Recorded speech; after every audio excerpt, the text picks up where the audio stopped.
Welcome back to the Soaring into Sports podcast, the only official UNW athletics podcast. Co-host Owen Dumonso and Jess Poppin, as usual. We're excited to get right into it as we had history take place this last week for Northwestern as all of the women's fall teams were able to win their regular season championships, the first time ever done in UMAC history, Jess. Yeah, it's ever since women's golf was added, which was that fourth sport back about almost 20 years ago now. No team has ever won all four, so I think St. Scholastica did a few times when there were only three women's sports, but ever since women's golf was introduced, no school had ever done it. First time in UMAC history for four conference championships in the regular season for just one gender. So, yeah, really, really fun week. We mentioned last week, kind of touched on the cross-country and women's soccer championships and how historic those were. And then, obviously, women's golf took place a few weeks back. But to no surprise, volleyball joins the fray as well with yet another outright conference championship.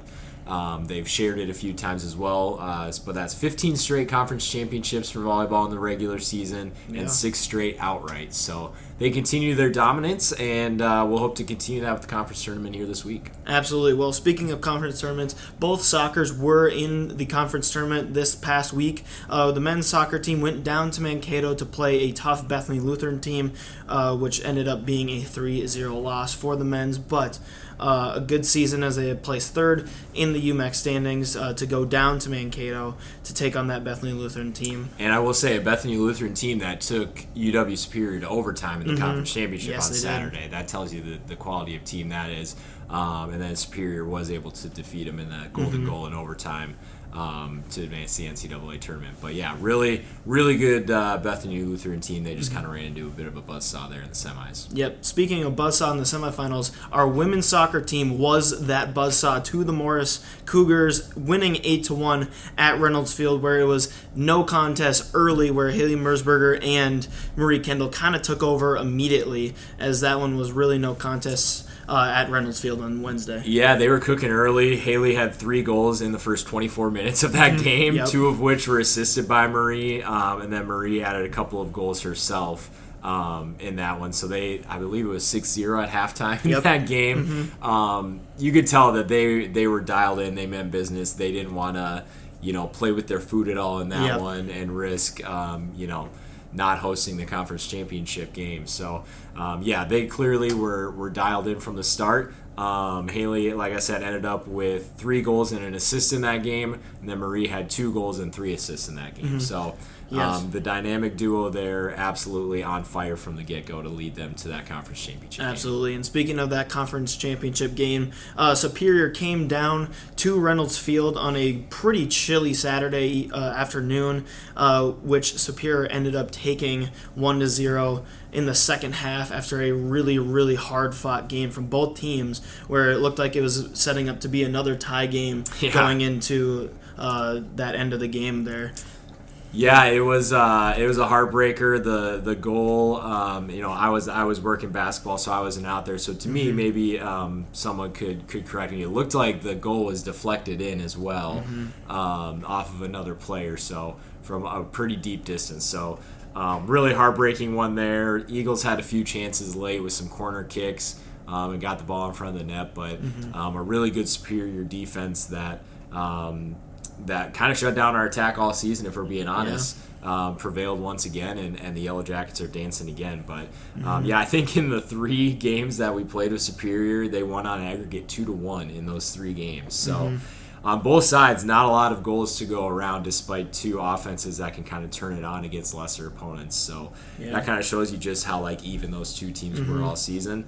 But I love to see conference championship games at home in front of the home fans, and hopefully obviously they'll have some graduations take place, some big players, which we'll get into the women's soccer awards that came out today in a second. But they will still potentially have a chance to play some more soccer here, as they are in at-large consideration for the NCCAA National Tournament, which will take place in early December down in Florida. So we'll have more updates on that here in a couple weeks as far as whether or not they'll be continuing their season, and we hope they will be. because who wouldn't want to watch Haley Merzberger and Mallory Mosman and company play more soccer, right? Absolutely, yeah. Two seniors that Jess mentioned are now going to be moving on, but did end up getting awards at the end of the season here, as we'll get into that now. As you mentioned, Mallory Mosman winning Defensive Player of the Year, Marie Kendall winning Rookie of the Year, head coach Danny Brandt getting Co-Coach of the Year, as well as a bunch of first-team all-conference mentions for Naomi Meehan, Haley Merzberger, Mallory Mosman, and Marie Kendall, as well as a bunch of honorable mentions, including Brielle Babcock, Ellie Bush, Berta Holter, and Megan Corbett. On the Old Sportsmanship team, Megan Corbett was also mentioned on that, and as a whole, the team won the Team Sportsmanship Award. So a very well-done job by the women's soccer team this season, cleaning up a lot of the awards this year. Yeah, that was a mouthful. Yes, it was. Yeah, I mean, they were all over the map there. Obviously, very well-deserved Co-Coach of the Year for Danny Brandt in season number 1, leading them to a conference title. No surprise that he was in that spot. Mallory Mosman, awesome defensive season. She won UMAC Player of the Week a couple times. And honestly, it's really hard to win Defensive Player of the Year, not as a goalkeeper, because typically people will default towards voting for goalkeepers and that, so it really shows just how much respect she earned from the conference coaches for how well she played on the back end. And then, to no surprise, Marie Kendall with the Rookie of the Year. That one I gotta think was probably unanimous in the voting, because she, was probably a top 3, 4, 5 player in the entire conference as just a freshman. So, really awesome to see how many of those ladies were featured in the awards. We'll mention the men's soccer awards. Those will be coming out before this is posted on Wednesday, so I can share those. First team all-conference was J.C. Jones and Simeon Friesen, guests of the show, of course. Second team, Jared Mohardine and Troy Johnson. And then honorable mention, we had 3. They were Curtis Tinjum, Noah Chan, and Nathan Martinez. And then Noah Chan was named to the all-sportsmanship team as well as Northwestern's representative. So congrats to all those Eagles. They were part of the soccer awards. Definitely a lot to be excited about and to be proud of on both sides. And then we'll have some volleyball awards for you next week. Those will be coming out on Thursday of this week. So I actually don't even know those yet. So we'll be sharing those with you next week once the volleyball conference tournament's concluded. Absolutely. Well, sticking with the theme of volleyball was in action very often this week in a uncharacteristic loss to Augsburg early in the week, 3-1 in Augsburg, to then turn around and beat Bethany Lutheran and Martin Luther. Bethany Lutheran being a 3-1 score and Martin Luther being 3-0. Right in time for playoffs, as they will be hosting Morris at home on Wednesday as the 1 seed, with a potential to host the championship on Saturday with a win. Yep. Yeah, if they win that one, they will host the championship as the 1 seed. And it's kind of funny. They've had that matchup with Morris locked in here for like 10 days already, because they clinched the 1 seed so early, and Morris had nowhere to go up or down. They were the 4 seed so early. So they've been ready for that one for a while. I think they're going to be hungry after that loss to Augsburg. It's kind of funny. You said uncharacteristic, but they kind of did that last year. They lost on the road at St. Ben's last year when I don't think St. Ben's had a very good record last year, so it was a little bit surprising to everybody. But yeah, good that they bounced back and won against a really tough Bethany Lutheran team on the road to clinch the conference championship outright for the regular season, and then made quick work of Martin Luther on Saturday in straight sets. So we'll be excited to see them back in the Erickson Center. We haven't seen them at home for a while. Yes, they ended the season on a 5-game road trip. So yeah, it'll be good to see him at home, and we'll hopefully see him twice this week with a potential conference championship on Saturday night. Absolutely. Well, still in the running for a potential conference championship is football, who did pick up a really, really big win at Greenville this Saturday, winning 17-14 after a very dominant start. Greenville kind of stormed back, but the Eagles were able to hold them off and need a little bit of help from Greenville this week as they play Crown, who's currently in the 1 spot there. Football will be playing Westminster at home on Saturday for Senior Day, and that one could end up winning them the conference tournament, or the conference championship, I should say. Yeah, like you said, it's going to be kind of interesting. You beat up on Greenville this last week, and then you're cheering your heart out for them the next week because they're going to host Crown in the other pivotal game to decide the conference championship. So the scenario is simply this. If Northwestern wins and Crown loses, Northwestern is going to the NCAA playoffs. Yep. They'll be called co-champions because they'll have the same record. Obviously, they split with one another. But when you go down the list of tiebreakers, it'll come down to record against the third-place team in the conference, which the only team that they have any sort of different record against is Greenville. So if Crown loses, they'll be 0-1 against Greenville. Northwestern will be 1-1, therefore the one win puts them higher. Yep. Obviously, if Crown wins, they're a game ahead of us anyway. No matter what happens to the Eagles, Crown will be champs. So, first of all, take care of business at 11 o'clock against Westminster. Send the seniors out in their final home game on top, and then obviously cheer for Greenville to defeat Crown in that one. But yeah, kind of an interesting. They won't be able to do a trophy ceremony on the field because they'll be an hour ahead because that Crown Greenville game starts at noon. So it'll be a little interesting. I think they've got a little family senior day get together they're doing here in the Erickson Center. So they'll probably be watching the stream from Greenville for that one. Yeah. But yeah. Really nice win. They got ahead 17-0 on Greenville, kind of hung on there at the end for a 3-point win. But, had a really good start offensively. Basil Demko ran for a touchdown, threw into Tate Westine. And then kind of the unsung hero when you look at it, getting them those extra 3 points, Eric Kolscheiser boots a career-long 29-yard field goal, which ends up being the difference. And we should mention as well Austin Arndt with UMAC Defensive Player of the Week this week. 14 tackles, a fumble recovered, and a half a tackle for loss. So a really good effort from him. And then on the volleyball side, Marliani got Defensive Player of the Week. And for the 8th time this season and the 6th week in a row, Addison Genius Setter of the Week. So they may as well just name it the Addison Genius Setter of the Week award at this point. Yes, absolutely. As just said, very, very excited to see those UMAC Athletes of the Week roll in. We want to mention before we get to our basketball teams, cross country will have their last meet of the year. They will be down in Missouri to compete in the NCCAA championships on Friday, as that is kind of the wrap up of the season down there. Both the men's and women's teams will be competing, so excited to see what the results will be down there. Yep, both teams competing. So obviously the women won the conference, so they could have opted to go to the NCAA regional in, I believe it's either La Crosse or Eau Claire, one of those two cities, if they wanted to. Instead, they opted for the NCCAA National Championship because they're back-to-back days in Joplin, Missouri. So I think they have a pretty good chance at being competitive in that one and perhaps winning a national championship. So we'll see if they can stay hot coming off the conference championship and put together a good day down in a much warmer climate down in Missouri. So I'm sure that'll help the times as well, as they won't be shivering when they run. So best of luck to them. We'll be rooting them on down there. And hope they can bring home some hardware. Absolutely.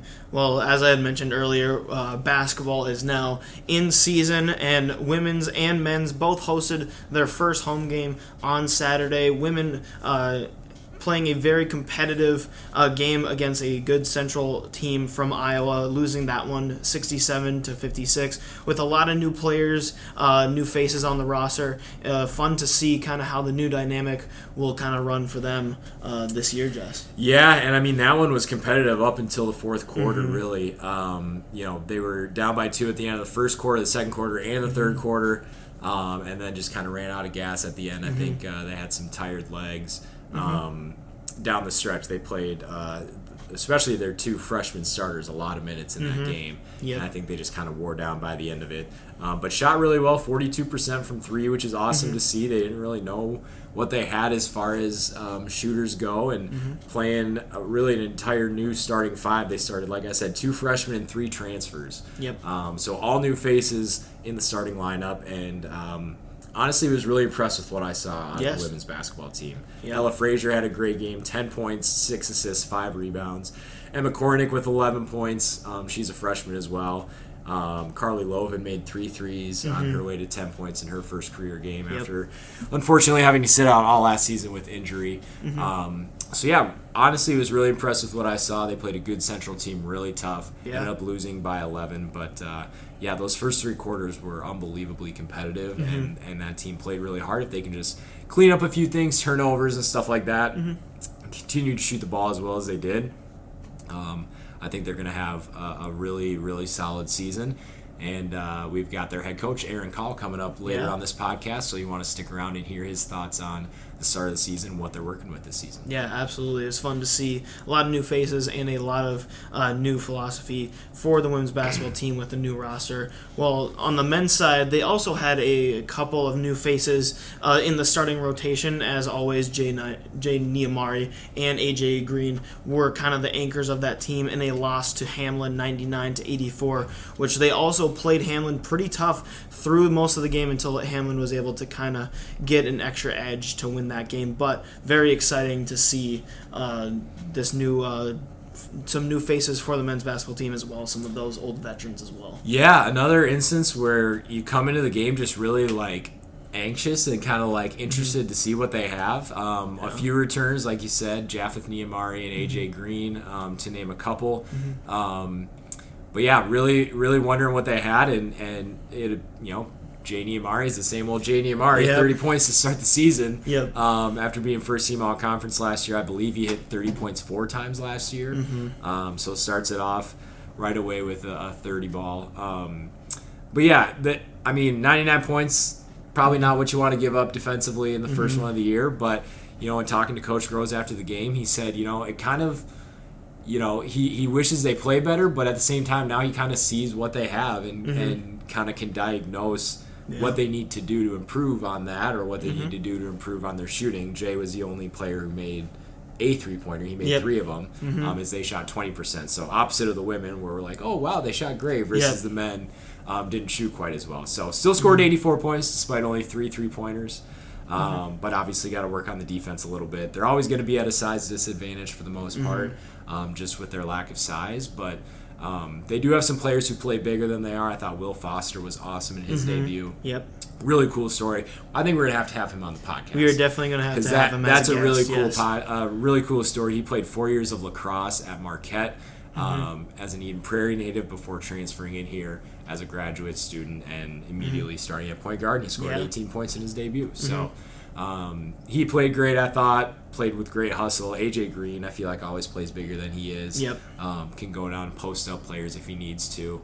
So yeah, it'll be interesting to see kind of what the adjustments are as they go on a 2-game road trip to Wisconsin this weekend, out in the Green Bay, Appleton area. But it'll be interesting to see kind of how the season progresses there and how they develop a lot of these new faces. Yeah, absolutely. Well, as just mentioned, men's basketball is on the road the rest of this week. They play Lawrence on Friday and Lakeland on Saturday. Meanwhile, for the women, this podcast is filmed on Tuesday, so you'll already know the results of the Hamlin game tonight, but they also will be playing Carleton away on Saturday. So no one's home except for football and hopefully volleyball on Saturday. So it's going to be a fun weekend, as well as obviously volleyball on Wednesday. So we're excited to see a lot of people show up for playoff games and a big football tilt at the end of this week. Yeah, absolutely. We know UNW Nation shows up for playoffs for sure, so I'm sure the Erickson Center will be rocking on Wednesday night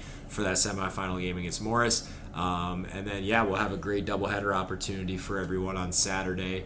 Come on out with some breakfast and some coffee to the football game at 11 a.m. and then warm up inside the Erickson Center after that with hopefully a volleyball championship, assuming they can get there. So should be a really fun week in Eagle Athletics, and hopefully we'll have a couple more trophies in this building by the end of it. Absolutely.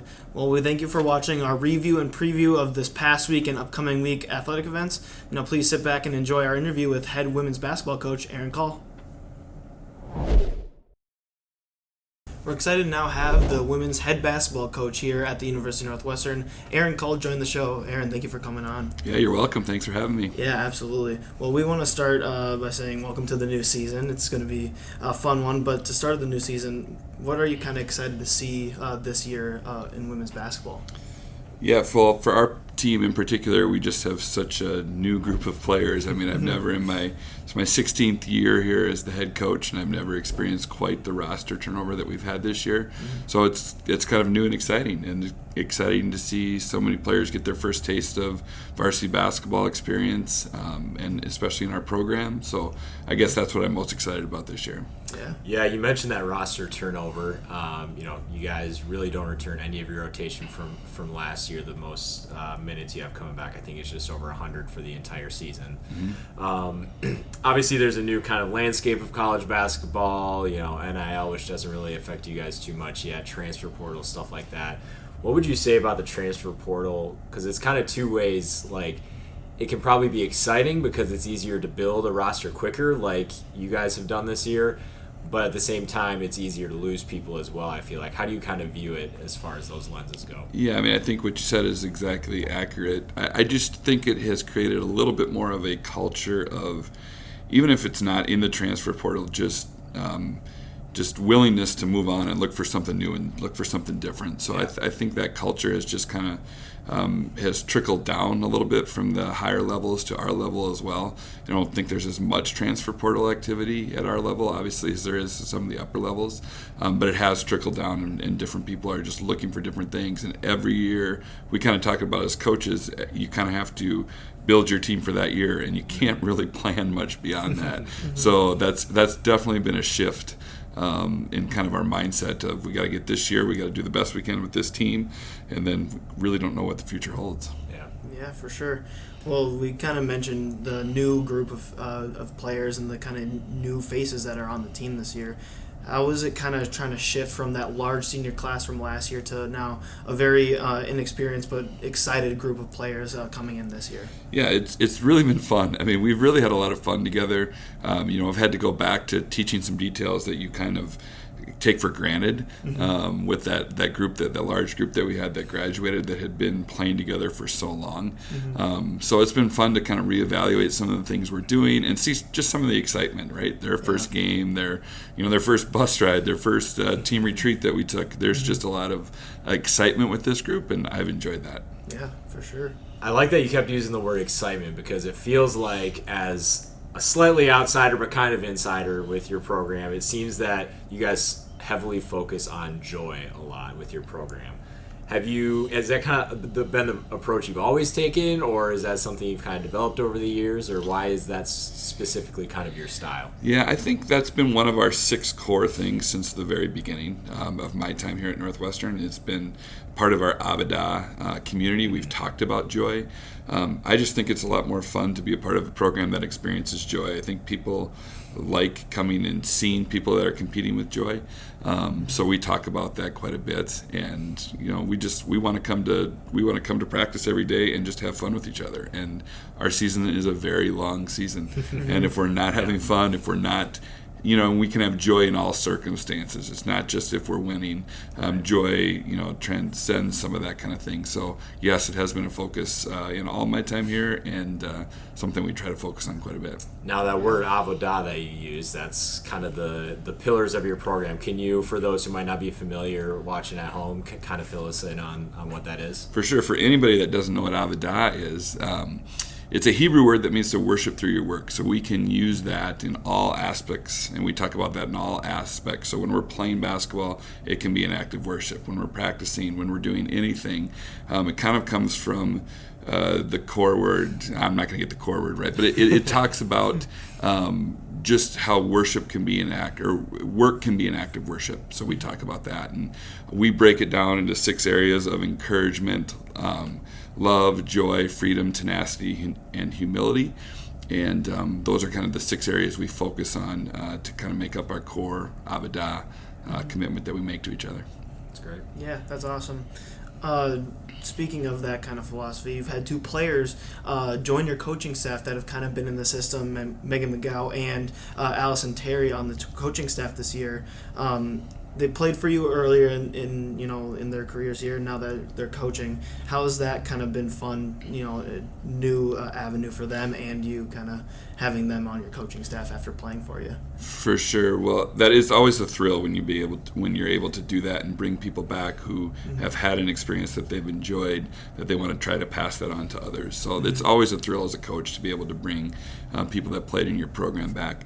I would say Allison only played 3 years, so I'd take her back as a player, too, if she wanted to do that. And you have a history of doing that with your other assistant coach. For sure. Yeah, so Ravi did, start coaching and then realized she had another year. So, that's another thing we talked about, the transfer portal, and I'll get to your question in a second, but the 3-year graduation is a big thing now, too. Yeah.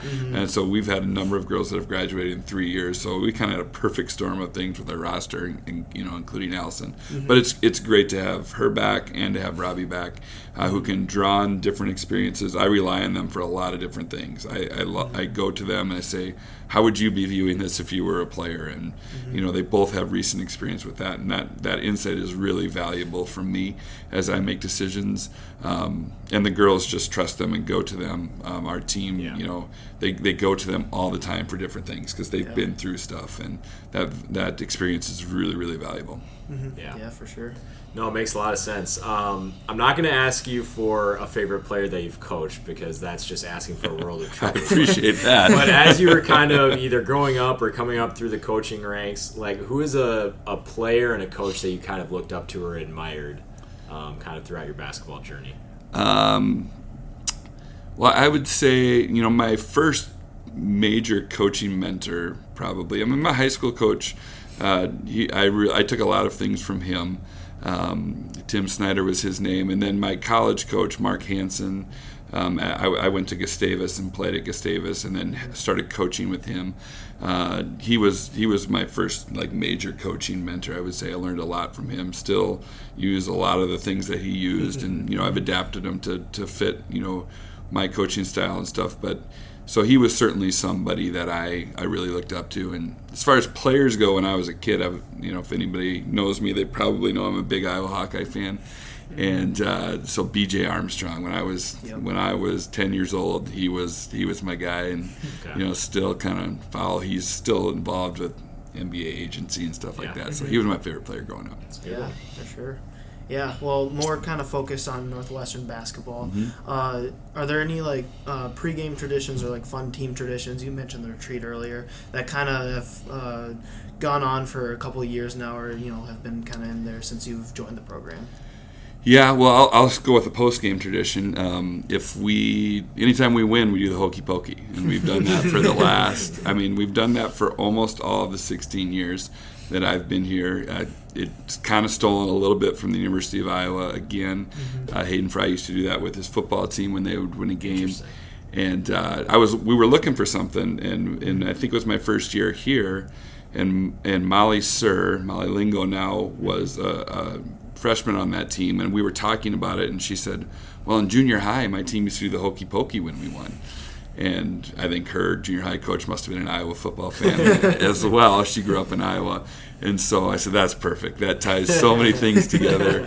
In the 16 years now that I've been here, every time we've won, we've done the hokey pokey after the game. Kind of become a fun tradition. We have, if we have alums in the stands, we invite them to come back and hokey with us. And, some memorable hokies over the years for sure. So I would say that's probably one thing that stands out for us. We've had some players that don't enjoy it very much. But they've all participated. We've talked about it, and I think that's one fun tradition that we have. Yeah, absolutely. Before taking over here at Northwestern, you were the head coach at Dakota Wesleyan. So as born and bred South Dakotan, I have to ask for your honest opinion on the Corn Palace. Well, it was a great place to play basketball. I mean, I loved it. I loved it. I hated playing there. Well, I will say this. I didn't play there, right? The popularity of it as a basketball arena. I mean, there's a basketball game in there every night. Yeah. And I'll still talk to people that'll go through there, and they go through in the summer, and they play basketball in there because it's the flea market type thing in the summer. But almost every night there is a game in there. I mean, and the small towns around that area love to play in there. They come. They're not all big towns like Watertown that don't want to play there. I don't think Mitchell plays there anymore though. I think Mitchell built a gym, really? and I think they built their own gym now, and I don't think the high school plays there anymore. Wow. So. Yes, I liked coaching. It was fun. Yeah, absolutely. And then one more, I got to ask you for your thoughts on the current state of the Minnesota Twins. The current state of the Minnesota Twins. Well, yeah, it's been a troubling finish to this regular season, and I can't get super excited about the off season so far. I mean, it's new, it's different, so we will see. Excited to see what they can do to try to rebuild the roster. If they're going to keep the roster together is the question. Can we keep our starting pitching staff together?